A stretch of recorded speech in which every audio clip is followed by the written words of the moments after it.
بسم اللہ الرحمن الرحیم۔ ناظرین، میں ہوں سید مہتاب عالم۔ ناظرین، اس وقت سوڈان کے حالات انتہائی خطرناک حد تک خراب ہو چکے ہیں۔ ایک سوڈانی لڑکی نے، خاتون نے، ایک عربی مفتی صاحب سے سوال کیا کہ وہ آتے ہیں، ہمارے والدین کو قتل کر دیتے ہیں، ہمارے بھائیوں کو مار دیتے ہیں اور کچھ کو قیدی بنا لیتے ہیں اور ہمیں ساتھ لے جاتے ہیں جوان لڑکیوں کو۔ کیا اس صورت میں ہمارے لیے خودکشی کرنا جائز ہے؟ ناظرین، اس امت کے لیے ڈوب مرنے کا مقام ہے کہ 2 ارب کم و بیش مسلمان موجود ہیں اس روئے زمین پر، اور اس قوم کی، اس دین کی بچیاں اپنی عزت بچانے کے لیے خودکشی کا فتویٰ طلب کر رہی ہیں۔ کہاں گئے محمد بن قاسم کے ماننے والے جو ایک لڑکی کی آواز پہ لبیک کہتے ہوئے آتے تھے؟ کہاں گئے سلیمان قانونی کے ماننے والے؟ ایک لڑکی کو قید کیا تھا تو یورپ کو ہلا کے رکھ دیا تھا۔ کہاں گئے معتصم باللہ کے جاننے والے جس کی پکار ایک لڑکی نے کی تو اس نے پورا لشکر بھیجا، اموریہ کو فتح کر لیا؟ ناظرین، کہاں گئے مسلمانوں کے غیرت مند بچے؟ 2 ارب کم و بیش ہونے کے باوجود ہم ذلت اور رسوائی کی زندگی گزار رہے ہیں۔ سوڈان میں اس وقت حالات انتہائی خطرناک سے خطرناک ترین ہوتے جا رہے ہیں۔ مسلمانوں کو ہر ملک میں، ہر جگہ سے، الگ الگ اعتبار سے گھیرا جا رہا ہے۔ ہم نے ڈنمارک کے حالات بھی دیکھے، اپنے جو نبی کریم صلی اللہ علیہ وسلم کی شان میں گستاخی کی۔ اسی طرح ہم نے میانمار، برما کے حالات بھی دیکھے جہاں مسلمانوں پر ظلم و ستم کیا گیا۔ کشمیر کے حالات ہم 70 سال سے دیکھ رہے ہیں۔ چین کے ایک صوبہ کے حالات بھی ہم اپنے آنکھوں سے دیکھ رہے ہیں۔ ملک شام کے حالات بھی دیکھے، یمن کے حالات بھی دیکھے، ہم نے اب غزہ کے حالات بھی دیکھے۔ غزہ کی حالت روز جو ہے خطرناک ہوتی جا رہی ہے۔ آپ کو ایک حیران کن میں خبر دے دوں، ہمارا کام خبریں دینا تو نہیں ہے، امت کو بس کچھ نہ کچھ جگانے والی بات ہے کہ ایک غزہ پر حملہ کرنے کے لیے کتنے غیر مسلم ملک جمع ہوئے۔ الکفر ملت واحدہ، یہ فرمان حق اور سچ ہے کہ کفر جتنے بھی مختلف مذہبوں، دینوں سے تعلق رکھتے ہوں، لیکن اسلام کے خلاف ایک پیج پر جمع ہو جاتے ہیں۔ لیکن مسلمان جو ہیں وہ اتنے غیرت مند نہیں رہ گئے جو کفر کے خلاف ایک پیج پر جمع ہو جائیں۔ ناظرین، میں آپ کو یہاں پر کچھ اعداد و شمار کر کے بتاتا ہوں کہ جو غزہ کے خلاف لڑنے کے لیے اس چند مہینوں میں آئے ہیں فوجی مختلف ملکوں سے: فرانس سے 3804، برطانیہ سے 3142، اور امریکہ سے 2584، اور جاپان سے 2051، اور ہندوستان سے 1720۔ ہندوستان روایتی دشمن ہے، نہ صرف ہمارا بلکہ عالم اسلام کا۔ بت پرست سب سے زیادہ مسلمانوں کے دشمن ہوتے ہیں۔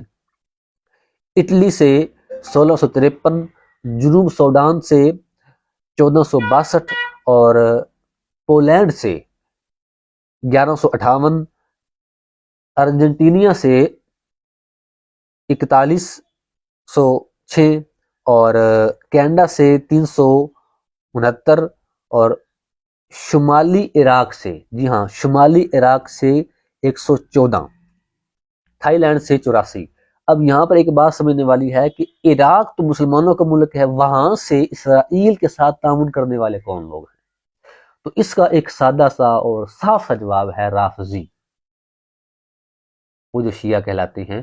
وہ لوگ جو ہیں وہ عالم اسلام میں اوپر سے مسلمانوں کی امداد کرتے ہیں، اور اندر خانے وہ مسلمانوں کے ساتھ ان کی جڑیں کاٹنے کی کوشش کرتے ہیں۔ عراق میں یہودی نہیں ہے کہ وہ وہاں سے وہاں جائیں گے، عراق میں یا سنی ہیں یا پھر شیعوں کی حکومت ہے، تو انہوں نے ایک کام خراب کیا۔ ایک اور خبر بھی ہے جو میں آپ کو یہاں پر بتا دیتا ہوں کہ یمن کے حوثیوں نے، جو باغی ہیں، انہوں نے بحری راستہ بلاک کرنے کی کوشش کی ہے دنیا کا۔ وہ جو اسرائیل کی طرف جاتے ہیں جہاز، انہوں نے ان کا راستہ بلاک کرنے کی کوشش کی۔ امریکہ ان کے اسرائیل کے حق میں آ گیا۔ امریکہ نے ان کی جب حمایت کا اعلان کیا تو اپنے ساتھ دوسرے ملکوں کو بھی ملایا۔ اب 10 ملک امریکہ کے ساتھ ہیں جو یمن کے خلاف لڑیں گے، اس وجہ سے کہ وہ اسرائیل کے عسکری اور فوجی جہازوں کو کیوں روکتا ہے۔ ان میں سے ایک حیران کن ملک ہے، بحرین بھی ہے، جو مسلمانوں کا ملک کہلاتا ہے، کینیڈا بھی ہے، فرانس، اٹلی، برطانیہ وغیرہ شامل ہیں۔ ناظرین، علماء کرام نے یہ واضح لکھا ہے کہ جہاد کے دوران کافر ملک کے ساتھ تعاون کرنا ارتداد ہے، کفر ہے۔ اب مسلمان ملک پس پردہ بھی تعاون کرتے ہیں اسرائیل کے ساتھ، دبئی اور سعودیہ وغیرہ ہو گئے، اور علل اعلان بھی کرتے ہیں جیسے کہ بحرین نے حوثی کے خلاف۔ اب نام تو یہ لیں گے، سیاسی بیس پہ تو یہ کہیں گے کہ ہم حوثی باغیوں کے خلاف لڑ رہے ہیں، لیکن حقیقت آپ دیکھیں حوثی کس کے خلاف لڑ رہے ہیں؟ وہ اسرائیل اور امریکہ کے خلاف لڑ رہے ہیں۔ آپ نے اگر مسلمانوں کو تعاون نہیں کرنا، ان کو اسلحہ اور یہ معاملات نہیں دینے، تو کم از کم آپ کفر کا ساتھ تو نہ دیں۔ جو یہ کرے گا دائرہ اسلام سے نکل جائے گا۔ مسلمانوں کی صورتحال اس وقت انتہائی خطرناک ہے۔ مختلف دنیا کے خطوں میں، جیسے برما ہے، جیسے سوڈان ہے، عراق ہے، شام ہے، یمن ہے، غزہ ہے، کشمیر ہے، ٹھیک ہے، ان تمام ملکوں میں مسلمان جو ہیں رسوا ہو رہے ہیں، اور ان کو رسوا کرنے والے دوسرے مسلمان ہیں۔ جیسے میں نے شروع میں عرض کیا کہ مسلمان متفق اور متحد ہوتے تو کس کی مجال تھی کہ ایک بچی یہ فتویٰ طلب کرنے پر مجبور ہو جائے کہ میرے لیے خودکشی کرنا جائز ہے کہ نہیں جائز۔ یہ امت کے سربراہوں کے لیے سوال ہے، اور امت کے علماء کے لیے بھی سوال ہے کہ ان کو چاہیے کہ ہر جمعہ، کم از کم نہیں تو جمعہ مہینے میں ایک مرتبہ جمعہ تو جہاد کے بارے میں پڑھایا جائے۔ امت کو جگائیں، بیدار کریں کہ امت اٹھے اور امت کے افراد اٹھے، یہ گریبان پکڑے حکمرانوں کا کہ کب تک ہم اپنے بھائیوں کا، اپنے بہنوں کی عزتیں لوٹتی دیکھتے رہیں گے، کب تک اپنے بھائیوں کے جنازے اٹھاتے دیکھتے رہیں گے۔ دیکھیے، فلسطین میں شہید ہونے والا میرا بھائی ہے، عراق میں مرنے والا میرا بھائی ہے، سوڈان میں کالے رنگ کا وہ شہید ہو جانے والا میرا بھائی ہے۔ اسلام ہے تو سرحدیں، ملک کی سرحدیں کوئی معنی نہیں رکھتی ہیں۔ اسلامی نقطہ نگاہ کے مطابق سرحد کراس، لا الہ الا اللہ کی بنا پر جہاں جہاں لوگ آباد ہیں وہ میرا وطن ہے۔ اس وطن سے بڑھ کر ایک رشتہ ہمارا ہے، وہ ہے لا الہ الا اللہ والا تعلق۔ جو مسلمان ہے میں اس کے لیے جان دے سکتا ہوں، جو مسلمان ہے میں اس کی عزت بچانے کے لیے جان لے سکتا ہوں۔ مسلمانوں کا یہی عقیدہ اور ایمان ہونا چاہیے۔